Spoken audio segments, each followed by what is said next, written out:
আচ্ছা, আজকে যেটা আমরা পড়তে চলেছি mathematical formulation in physics lecture 2।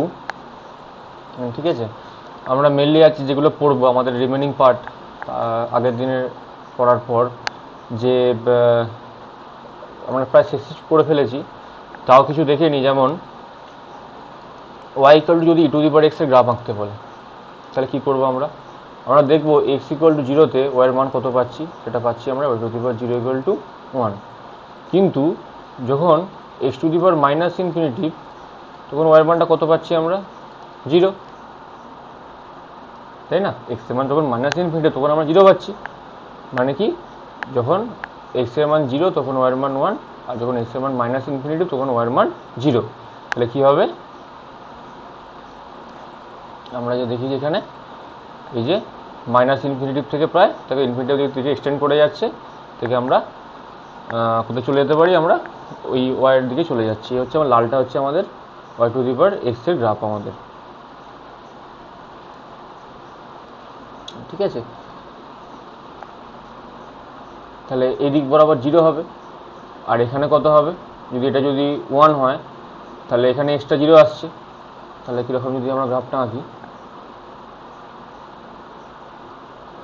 এবার যদি এক্স ইকুয়াল টু যদি ইনফিনিটিভ দেখি, আমরা দেখছি ওয়াই ইকুয়াল টু কী পাচ্ছি, আমরা ইনফিনিটিভ পাচ্ছি। মানে কি, এইভাবে আমাদের এক্সটেন্ড করে যাবে।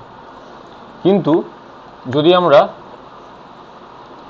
Y equal to E to the power minus X দেখি, তাহলে আমরা দেখবো এক্স ইকুয়াল টু যখন 0 তখন ওয়াই ইকুয়াল টু 0 তো হচ্ছেই, কিন্তু এক্স ইকুয়াল টু যখন মাইনাস ইনফিনিটিভ তখন ওয়াই ইকুয়াল টু কত হচ্ছে, ইনফিনিটিভ হয়ে যাচ্ছে। কিন্তু যদি ওয়াই ইকুয়াল টু ইনফিনিটিভ হয়, এক্স ইকুয়াল টু যদি ইনফিনিটিভ হয় তখন ওয়াই ইকুয়াল টু 0 হয়ে যাচ্ছে। ঠিক আছে, তাহলে আমাদের গ্রাফটা কীরকম পাবো আমরা, সরি এটা ভুল করলাম আমি, এটা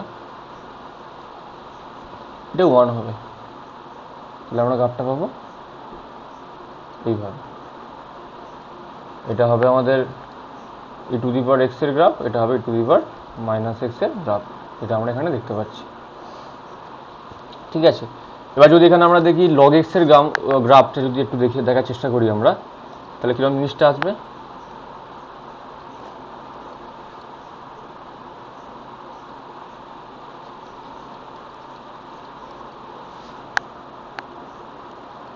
আমরা তাহলে দেখতে পাচ্ছি যদি এক্স ইকুয়াল টু যদি 1 হয় তাহলে ওয়াই ইকুয়াল টু কত হবে, 0। আর যদি এক্স ইকুয়াল টু যদি 0 হয় ওয়াই ইকুয়াল টু কী পাবো আমরা, ইনফিনিটি, অসংখ্যাত পেয়ে যাবো। ঠিক আছে, তাহলে আমাদের গ্রাফটা কীরকমভাবে পাওয়া উচিত, আমাদের এই 1 থেকে টেন্স করে আমরা এইভাবে আমরা যেতে থাকবো। ঠিক আছে, এবার যদি ওয়াইয়ের মান মাইনাস ইনফিনিটিভ হয়, এবার এক্স মানে তাহলে আমরা তো বলতেই পারি ই টু দি পাওয়ার ওয়াই। তাহলে যদি ওয়াই টু দি পাওয়ার যদি আমরা মাইনাস ইনফিনিটিভ ধরি, যদি ওয়াইয়ের মান যদি মাইনাস ইনফিনিটিভ হয় তাহলে এক্সের মান কত আসছে, 0 আসছে, তাই না? তাহলে এক্সটা কোথায়, তাহলে 0-র দিকে কোথায় টেন্স করবে, কখন, যখন ওয়াইটা মাইনাস ইনফিনিটিভের দিকে তখন যাবে। মানে ধরো এই গ্রাফটা, এই যে ওয়াই ইনফিনিটিভের দিকে চলে যাচ্ছে, তাই না? তাহলে আমরা এক্সটা কোথায় পেয়ে যাচ্ছি, তখন আমরা 0-র দিকে আমরা এক্সটাকে পেয়ে যাচ্ছি। ঠিক আছে, এগুলো কি ব্যাপার।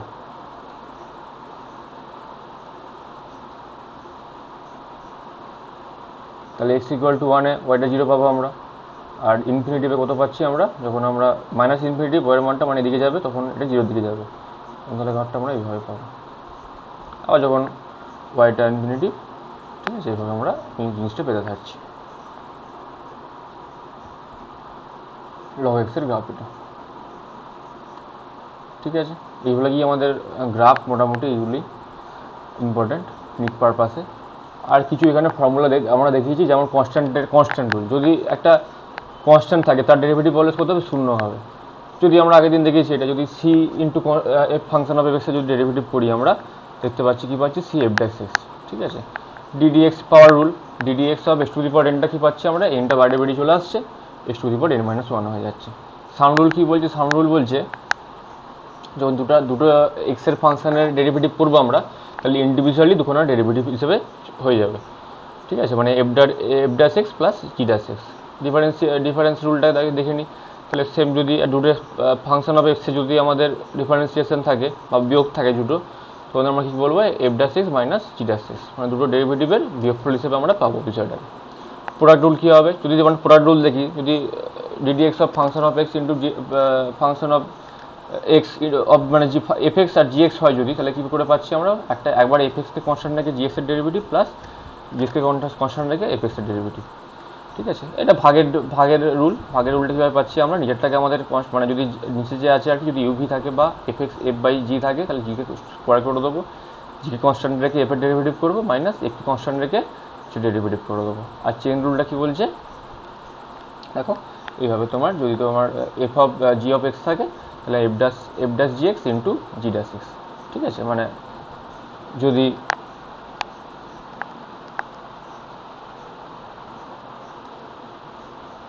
আমাদের এখন ডেরিভেটিভ দেয় যে d d x of e to the power minus x square, তখন কী করবো আমরা, তাহলে e to the power minus x square derivative e to the power minus x স্কোয়ারই হয়ে যাবে, ইন্টু কী হবে উপরের টার্মটার ডেরিভেটিভ, মানে কি minus two X, minus two X E to the power minus x square. বা যদি এরকম থাকে আমাদের যদি ডেরিভেটিভ এভাবে দেয়, যে অনেক সময় অঙ্ক আমাদের দিয়ে দেয় যে আমরা কি জানি যে ভি অলওয়েজ কিসের ফাংশন হয়, টি এর ফাংশন হয়, মানে ভেলোসিটি আর কি। ঠিক আছে, যদি আমাদের এরকম একটা প্রবলেম দিয়ে দিল যে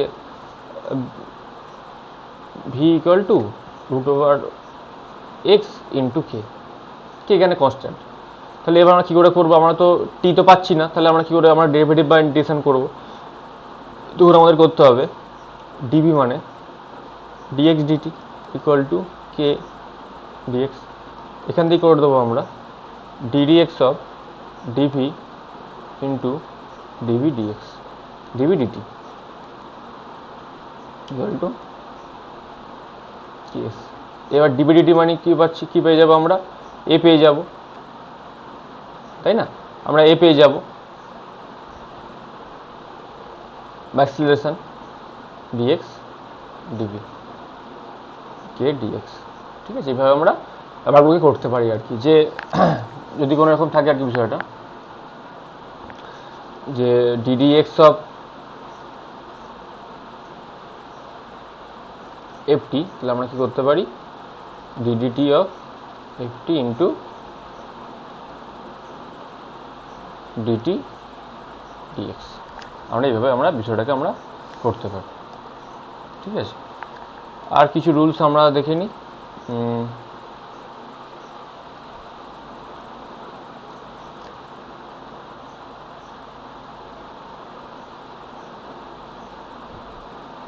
আমাদের কিছু এগুলো ইন্টিগ্রেশন কিছু রুলস আমাদের আমরা জানি, এগুলো আমরা এগুলো আমরা একটু দেখে নেবো একবার। ঠিক আছে, সেমি প্রায় সাম অফ ডিফারেন্স একই বিষয়টা হয়, মানে ইন্ডিভিজুয়ালি টার্মগুলোর ইন্টিগ্রেশন হয়, তার যোগফল হয়ে যাবে, বিয়োগের সময় সেম ব্যাপার, একটা কনস্ট্যান্ট মাল্টিপ্লাস থাকলে কনস্ট্যান্ট টার্মটা বাইরে বেরিয়েছে, বাকিটার ইন্টিগ্রেশনটা হবে। ঠিক আছে, আবার ই টু দি পাওয়ার এক্স থাকলে তো সেটা ই টু দি পাওয়ার এক্স থাকে। ঠিক আছে, এরকম কিছু ব্যাপার আমাদের জেনে রাখতে হবে।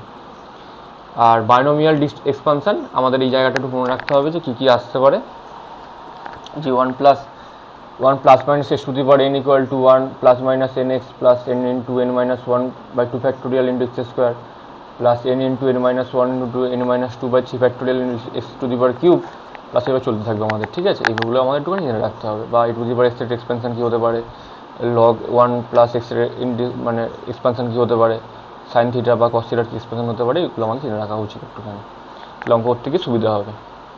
আর সাম অ্যান্ড ডিফারেন্স, এই সাইনে কস বি, এগুলো তো আমরা মোটামুটি সবাই জানি, তা একটুখানি আমরা চোখটা ভুলিয়ে নেবো। ঠিক আছে,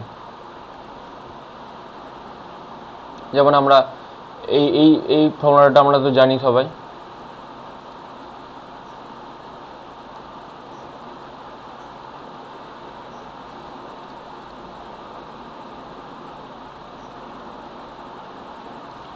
যে সাইন এ প্লাস বি কত হবে আমাদের, sign A cos B plus cos A sign B. যদি কস এ প্লাস বি থাকে, এটা মাইনাস হলে এটা মাইনাস হয়ে যাবে, তখন কী হবে কস এ কস বি মাইনাস সাইন এ সাইন বি, এটা মাইনাস হলে এটা প্লাস হয়ে যাবে আর কি, ঘুরে যাবে বিষয়টা। ঠিক আছে, এরকম কিছু আমাদের ফর্মুলা কিছু আমাদের মনে রাখতে হবে। ঠিক আছে, এখান থেকে আমরা ফর্মুলাগুলো আমরা ডেরাইভ করতে পারবো যে যদি sine A plus B equal to sine A cos B plus cos A sine B, আর sine A minus B equal to sine A cos B minus cos A sine B হয়, তাহলে কী হবে, এটা কেটে যাবে, মাইনাস আছে, প্লাস প্লাস, তাহলে sine A plus B plus sine A minus B equal to কী পেয়ে যাবো আমরা, two sine A cos B. এরকম করে বিভিন্ন সূত্র আমরা ডেরাইভ করতে পারি। তাহলে এই হলো কি আমাদের মোটামুটি ম্যাথামেটিক্যাল ফর্মুলেশন, এটা আমি এখানে ডিজাইন করে দিলাম। এবার নেক্সট দিন থেকে আমাদের নেক্সট টপিক শুরু হবে ক্লাসিক্যাল মেকানিক্স।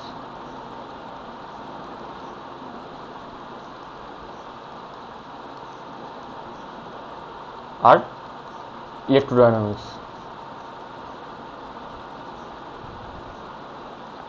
আমরা একদিন ক্লাসিক্যাল মেকানিক্স দেখবো আর একদিন দেখবো আমরা ইলেকট্রোডাইনামিক্স, এভাবে আমরা চলতে থাকবো আমাদের। ঠিক আছে, ওকে, থ্যাংক ইউ।